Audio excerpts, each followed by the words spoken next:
Namaste. Today I am with Madhu.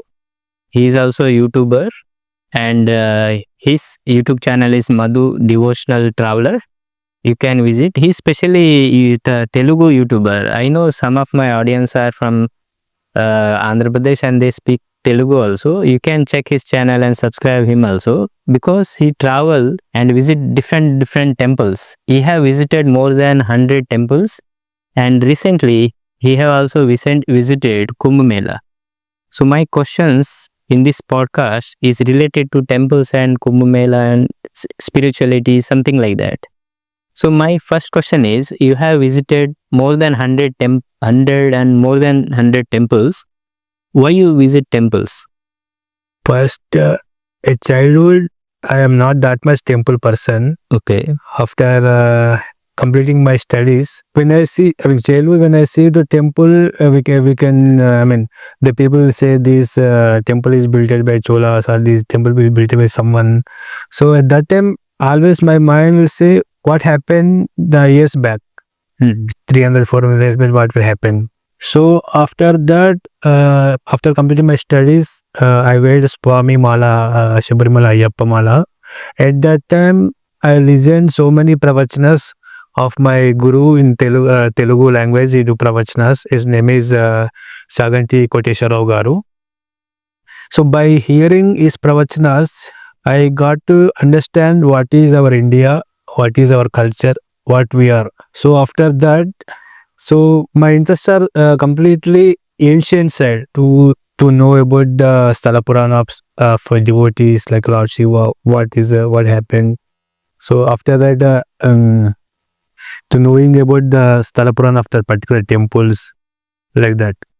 So when I visit temple, if we go directly without knowing anything about that particular temple, we can't connect to that temple. If we go by knowing about that particular temple, we will connect it so much. So the Devi or Devata came like this here. They did something like this here. So we can feel that what happened those times. So if you know the Sthala Purana of the main temple, we can feel more. Yeah. Did I answer your question correctly? Or why you visit temples? So you are more into learning about history of temple. Okay. Why means not to wishes are not like that. Why I go temples? Because I feel I wanted to see our Indian cultures, Indian festivals and Indian temples. So without ancestors, we are not there. So what our ancestors did the past year, what our culture is before, how the architecture was, how our tradition was. I wanted to know more about them. That's why I visit the temples. What is the culture nearby? What are the specialities of houses? What are the Vastradharana they wear? So I observed these all things while going to the temples. Yeah. So when you visit some temples, do you feel any kind of energy there? Yes. Like positive or negative in some temples is too high or something?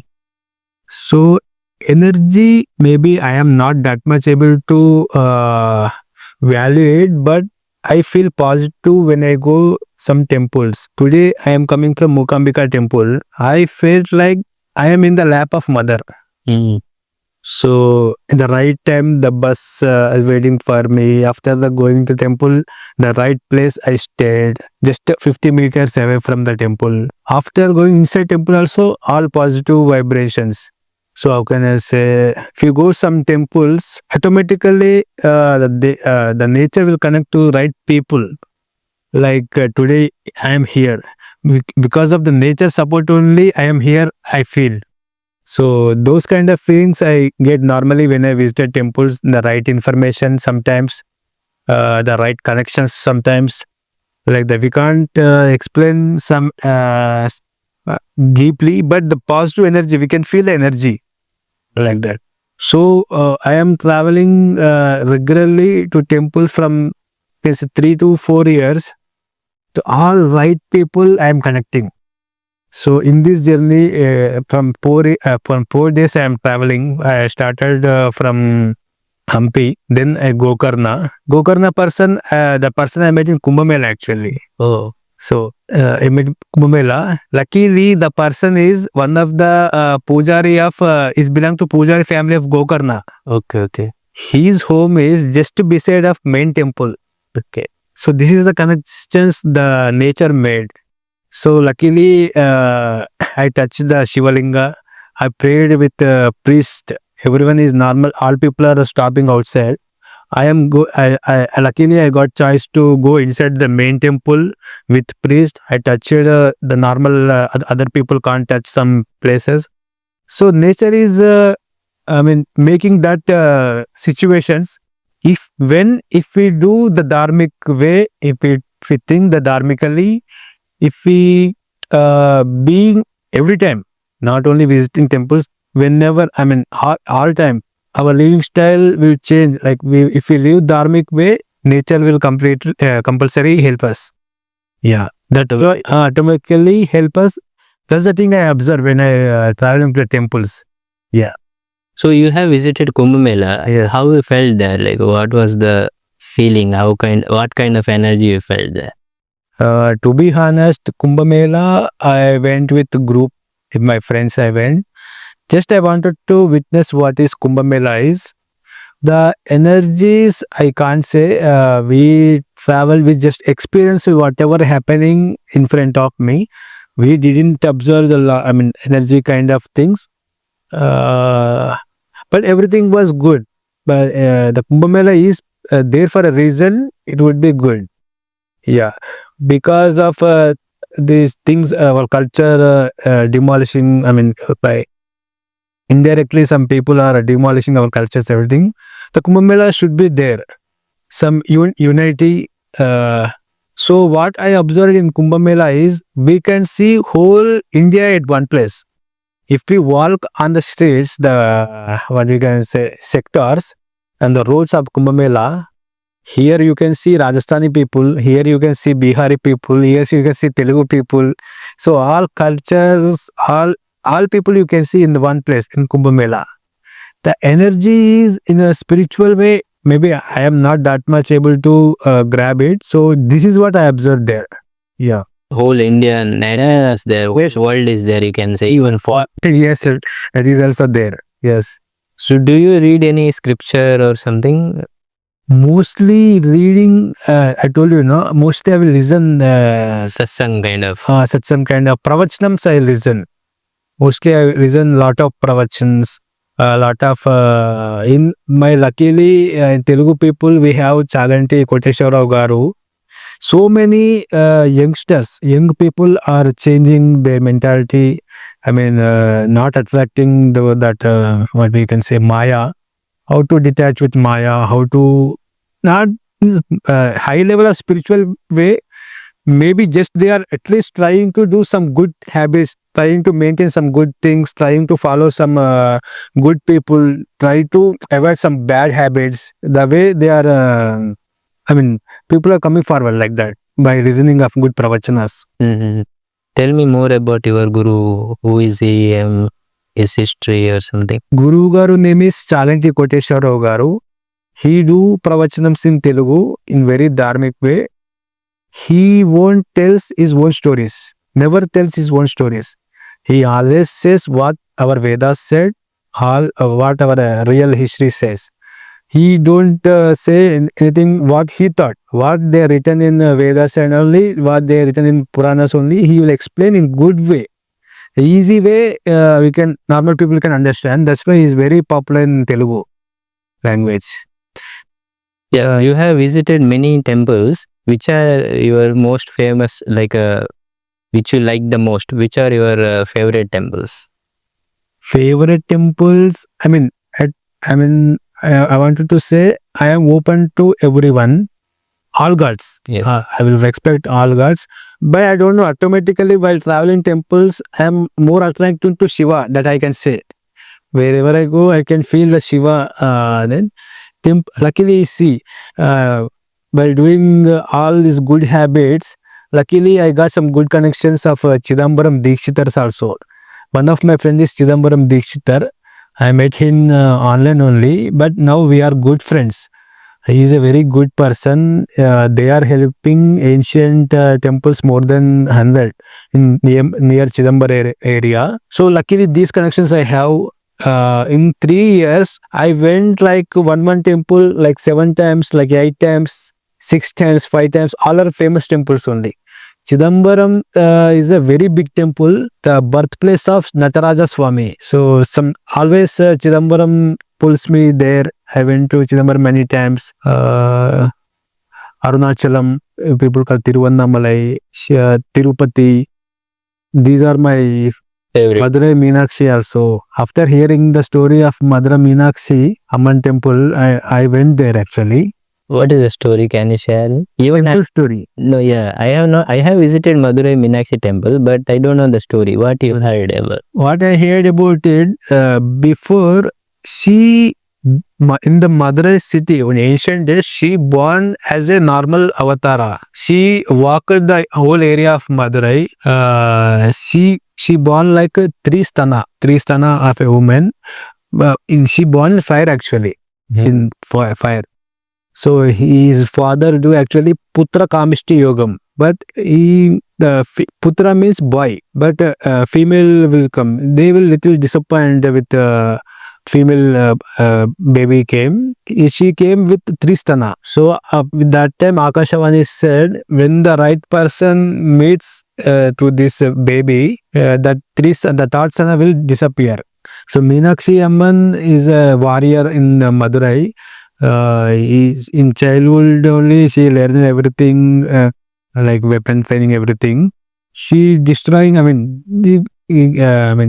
Destroying means all losing. Winning all yuddhas and all. One time she went to Kailasa to fight with Shiva. After watching Shiva, the Tardasthana it automatically disappear. Then from there she little calm down, some warrior stage to normal woman stage. After that she got married to Shiva. The marriage did by Vishnu Deva. So these so many miracles, so stories are there, Madurai. Yeah. And this, do you know anything about Nataraja? Yes, Nataraja. Can you share that also? Nataraja Swami is Ananda Tandava. Nataraja means dance actually. Dance means if we are sitting like that, like this, we can't say we are dancing. When you say we are dancing, only you are moving. It means in scientific way, it's like atom. Atom always moves. When it stops, no atom is there. The moment every particle and universe, every leaves, every nature, there is a movement is there. That is the symbolical definition of Nataraja also. So Nataraja Swami, he always do Ananda Tandava there in Chidambaram. Nayanmars, 63, there are 63 Nayanmars. There are hardcore devotees of Shiva Bhaktas. Mainly they are famous in Tamil Nadu. They are very famous, like they are mingled with God. Some people mingle with God very easily. Some people mingle with very texting. So Nayanmars, if you know the Nayanmar stories, so we can feel that we can also see the God like the Nayanmar. So I will tell you one example of one Nayanmar called Nandanar. So he is 40 kilometers away from Chidambaram those days. So what will happen? He born in normal Kula. At those times, those people are not allowed go to inside the temple. But he is a hardcore devotee of Shiva, and he always wanted to go Chidambaram. For many years going, his guru, his owner is a Brahmin, but he never allows to go Chidambaram. But he always wanted to go, this Nandana or Nayanmar always wanted to go Chidambaram. He's always mind Chidambaram, I want to go Chidambaram. So it goes like that. One day what will happen, Nandanar and his friends go to some temple, the normal temple. So what will happen, while going that time, they are not go inside the temple. There is a big Nandi in front of that Shiva Murti. the people will say we can't go inside the temple. How can we see the Shivalinga from outside? So at that time Nandanar will feel bad, and he from heart he will sing a song. They in Tamil they call patakam, some patakam kind of thing they say. After the completing the song, the Nandi will move a little bit side because of Nandanar heartfulness and Nandanar prayers. So that is the power of the Nandanars and Nayanmars. So these are many examples are there like this. Yeah. Which are the very unusual temple you have visited? I mean, which are not famous? There are so many temples in Tamil Nadu. I say Nayanmars, no? There are 270 plus Nayanmars places are there. There the Nayanmars, the 63 Nayanmars had a singing song for Shiva. Like 200 plus, 270 plus temples are there. Roughly 200 to 220 temples are in only in Tamil Nadu only. Most of the people don't know. Some temples, big temples are there, like 4 acres, 5 acres temples are there. But no one will go to those temples. People will go only famous temples. So these all temples are so powerful only because these all great landmarks went there and singing Patakam is normal, is not a normal temple. Even every temple have their own powers and all. Do you think to grow spiritually, we have to visit temples? Spiritually means in my way I can say yes, but I can say no also. Spiritually means just give respect and take respect for me. So how the nature is going, just nature is the trees and all, without they are not disturbing others. They are living their own life. If we live like that means there is no need to go always temples. One time, 2 times is enough. For spiritual going is just if you, I mean, my Guru Garu said how we want to live means if you are, if I hurt you, like pinch you something, you are not allow, you are not agree. Like that only you spend whatever hurts you, you don't hurt to other people. That is enough to live like that. They say, just observing, just be good be good with everyone. Don't hurt anyone. So if you protect, we can say protect, or if you travel with nature, the nature will helps you. Yeah. Which is the oldest temple you have visited? Do you know? Almost I visited all temples are like 1500, 1100, 2000. Roughly this category only. In almost Chidambaram, the Tanjavur big temple, Madurai Meenakshi temple. These are all oldest temple. In nearby one temple, I mean Tirupati, there is a one temple. They call this is the first Shivalinga. They said, but I don't know how much truth it is. But people said that is the first Shivalinga was installed in earth. So it is nearby Tirupati, the Parashurama Kshetra. Oh, this is Parashurama Kshetra. Parashurama did tapasya there. It's 20 kilometers away from Tirupati. The lingam is little, you see, unusual. It looks like the male part of linga. The Brahma, Vishnu, Maheshwara will be there in the same linga. It look very different. They say that is the oldest temple, but we don't know how much truth it is. There is no like a proper background. Yes. So you have visited most of the temple, but have you visited Himalayan area and like Badrinath and such temples? No. So mostly you have covered South Indian temples. South only I covered. I feel sometimes, so we can't decide where we want to go. The nature will decide where we need to go.